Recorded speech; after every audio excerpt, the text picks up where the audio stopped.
Have to remember the basics when you start to prepare for online exams. The best thing you can do for yourself is to stick to a routine, no matter how boring it's getting. So make sure you're listening to your lectures, doing your homework, and reviewing your notes. But preparing might look a little bit different with only online resources. So be sure to take advantage of every eCampus material that you have.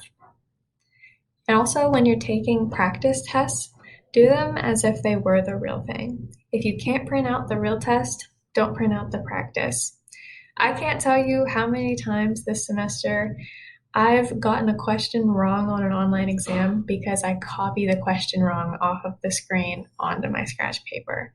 So it's good to practice those little things by using the real testing rules. You also need to check out the site that you're going to be taking the tests on, and you need to be familiar with how the test works logistically. If it's required to upload all of your work to eCampus, you need to make sure you know how you're going to do that beforehand. And I've also had some issues with exams this semester where the testing website doesn't have a timer, but the test was timed. So because I looked at the website beforehand, I knew that I was going to have an outside way of keeping track of time during my test. And those are little things, but if you were to do something wrong just because you didn't look at the website beforehand, you're going to be kicking yourself. So the details are just so important for online exams. And that's especially true with proctoring.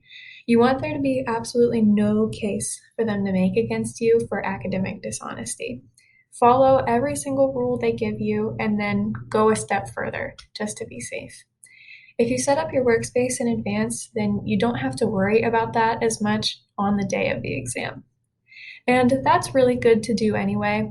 Having a clean workspace promotes better learning and reduces distraction. Even though you don't have a room full of people distracting you during these exams, it can still be hard to stay focused. When I lose focus, it's generally because I'm burnt out on what I'm looking at, and this happens even more often for me when I'm staring at my computer screen.